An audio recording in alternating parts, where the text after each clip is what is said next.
In 1945, the year DDT went on sale to American households, something quietly went extinct. Not a bug, but a recipe. A free kitchen-made pest remedy that plain communities in Lancaster County had used for generations. The extension offices stopped printing it. The seed catalogs dropped it. Why teach a free method when there was money in selling a sprayer? My neighbor Daniel still uses it. I watched it knock soft-bodied pests off his beans in under a minute, and it cost him exactly nothing. After 35 years next to his farm, I finally got him to walk me through it. Stay to the end, because there's one common ingredient most people add to this mix that actually ruins it. Daniel warned me about it the first day. Let me name who buried this, because vague villains feel like paranoia, and this isn't paranoia. There were three of them: the post-war agricultural chemical industry, the USDA's Cooperative Extension Service, and the seed and garden catalogs that mailed to every farmhouse in America. Here's the testable part.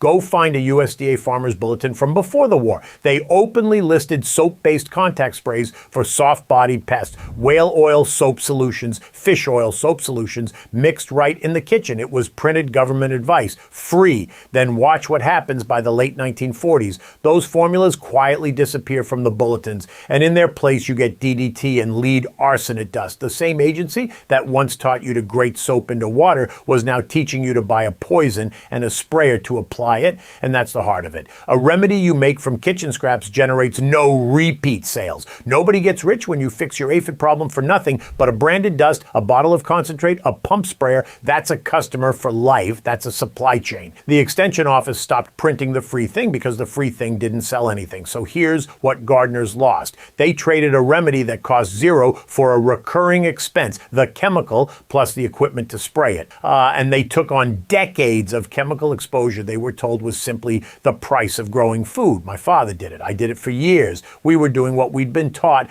but there was one community the catalogs and the extension circulars never reached: the plain people. Old order Amish families who rendered their own soap from cooking fat and wood ash, who never plugged into that mail order economy in the first place. They never bought the sprayer, so they never threw away the recipe, and that's exactly how it survived, with neighbors like Daniel, an old order man who has gardened the same plot of Lancaster County ground for over 50 years. So let me take you back to that bean row, because that's where this whole thing opened up for me. It was a warm July evening, and Daniel's pole beans were climbing 8 feet up their strings. On the undersides of the leaves near the bottom, there was a colony of aphids, those little soft green ones, packed in tight, the kind that used to send me running for the 7 dust. Daniel had a pump jug, nothing fancy, an old hand sprayer he'd had longer than I'd known him. He gave the leaves a good soaking top and bottom, and then he just stood there. We talked for maybe a minute about the weather, and when I looked back down at that leaf, the aphids weren't moving anymore. They'd collapsed in under a minute on a free spray with no smell of chemicals in the air. I asked him what was in the jug, and he told me. Here's the recipe. It's almost insulting how simple it is.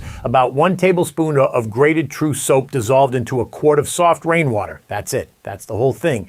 Daniel uses his own homemade lye and tallow soap and the same bar Ruth keeps by the wash basin, but he told me plain Castile soap works just as well if you don't render your own. You grate it fine so it dissolves, you stir it into the water until it's milky, and you spray it to coat the pest directly and the undersides of the leaves where they hide. That works out to somewhere around a 1 to 2% solution. No brand name, no concentrate, no special equipment, a grater, a jar, and the water off your roof. And here's the part that took me a while to sit with. This is the formula. This is almost word for word what the old USDA bulletins printed for soft-bodied pests before the war. A soap solution mixed at home, sprayed on contact. It's the recipe that quietly disappeared from the pages once there was a bottle to sell instead. I'd been gardening next to it for over a decade and never knew it existed. Now here's where it gets interesting, because I'm the kind of man who needs to know why a thing works, not just that it does. I asked Daniel, and Daniel shrugged the way he does and said his father had done it the same way, and that was good enough for him. So I went and looked it up myself. Here's the mechanism. Soft-bodied insects, your aphids, your spider mites, your white flies, they breathe through their skin and they hold their moisture in with a thin waxy coating on the outside of their bodies.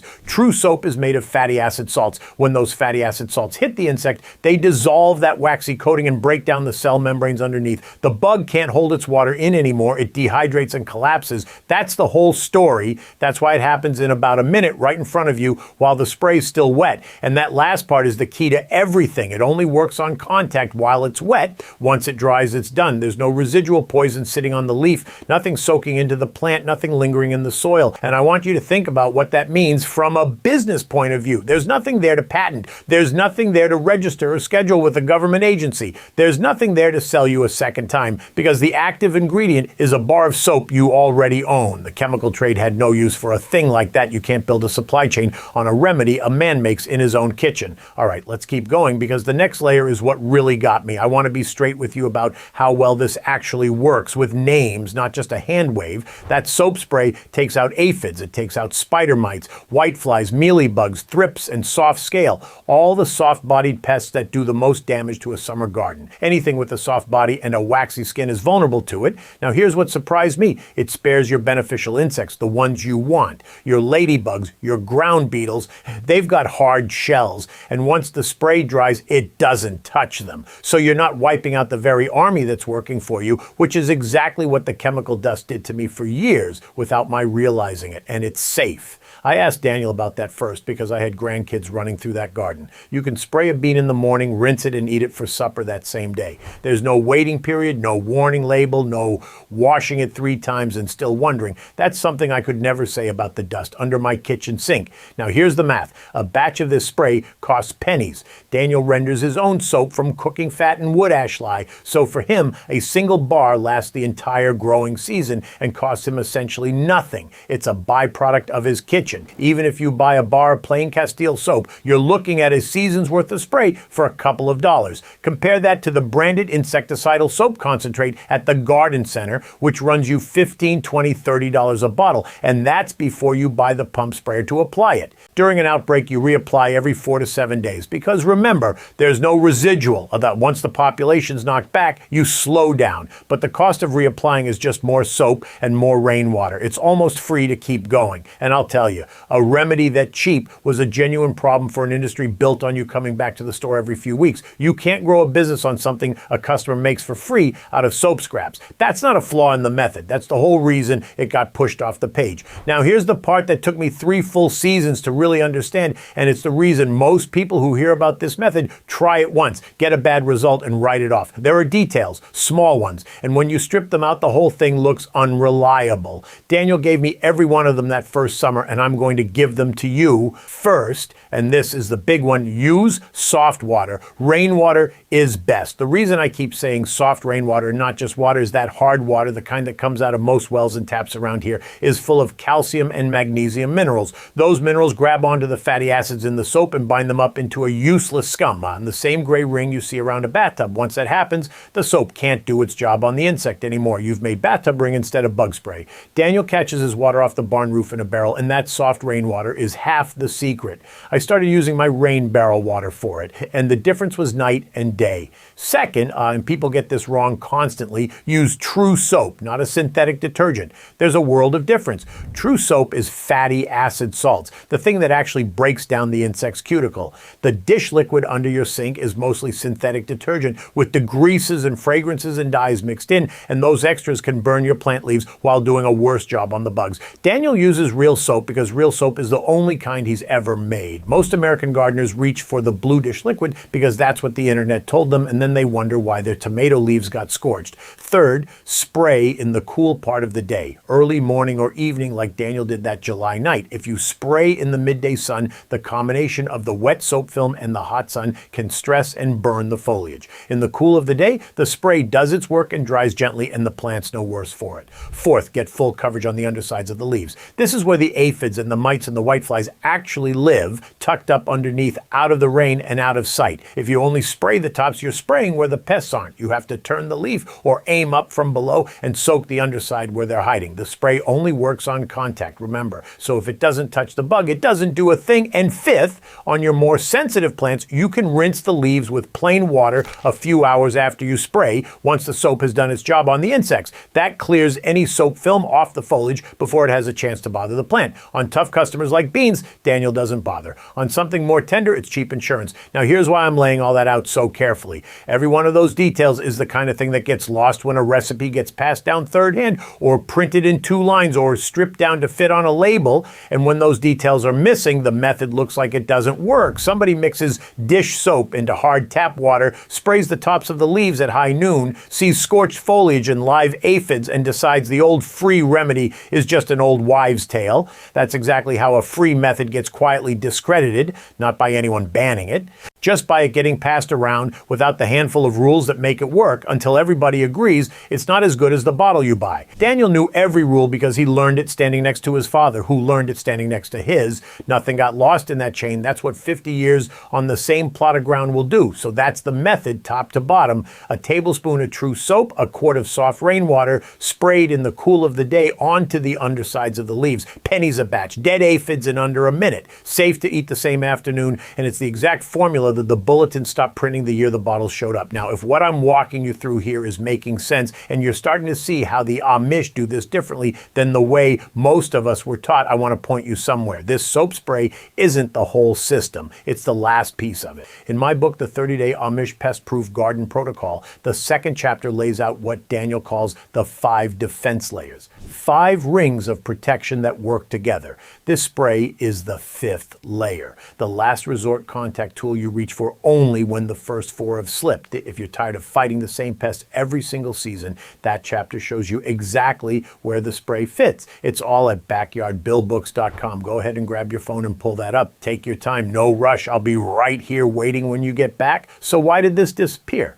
Here's the thing. A remedy you render from soap scraps and rainwater doesn't sell anything. There's no bottle, no concentrate, no pump sprayer to replace every few seasons. A bar of soap costs pennies and lasts a whole summer, and once you know the recipe, you never buy it again. That's a terrible business. DDT was a wonderful business. Branded dust was a wonderful business. Those things created repeat purchases, a whole supply chain of cans and sprayers and refills every single year. Then there was the institutional side. The Cooperative Extension Service and the USDA bulletins were supposed to teach gardeners the best methods, and for a while they did print the soap formulas. But by the late 1940s, those printed recommendations shifted. Soap gave way to DDT and lead arsenate dust. The seed catalogs followed right behind because there's margin in a product you sell and no margin in a recipe anybody can make for free. Now, I want to be fair about this. I'm not going to pretend DDT didn't work. It worked. It killed faster than the soap spray. It killed a wider range of bugs, and it looked like a miracle the first time you used it. You didn't have to reapply it every 4 to 7 days the way you do with a contact spray. One application and the killing kept going for weeks. On paper, it beat the soap in every column that mattered to a busy person. But that residual killing was the poison staying behind. It loaded the soil, it loaded the food, it loaded the person holding the sprayer.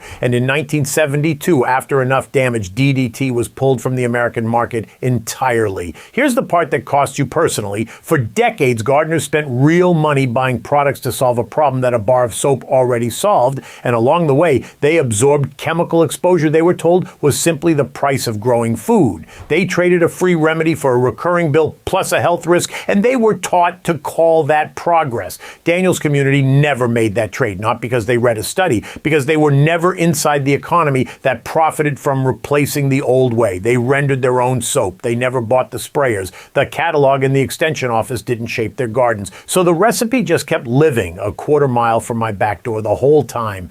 Now stay with me because there's one more thing Daniel warned me about the very first day, and it's the thing that ruins this for most people who try it. Do not add vinegar. I know why folks reach for it. The logic seems sound. Acid plus soap ought to make a stronger killer, right? And the internet is full of homemade bug spray recipes that call for a good splash of vinegar right alongside the soap. It sounds smart. It sounds like you're doubling up, but here's what vinegar actually is. Acetic acid is a contact herbicide. It's what people spray on weeds growing up through the cracks in the walk. It scorches and kills green foliage just as readily as it kills a dandelion. So when you put it in your bug spray and coat your bean leaves with it, you're not making a stronger pesticide. You're spraying weed killer on the very plants you're trying to save. They'll burn, sometimes within a day. Brown, scorched leaves on your beans, your tomatoes, your brassicas. Daniel put it the way he puts everything, plain. He said vinegar belongs on the weeds in the cracks of the walk, not on the beans you eat. And this is exactly how a free method dies a quiet death. Somebody hears about the soap spray, adds vinegar because it seems clever, watches their plants scorch, and decides the old free remedy is junk.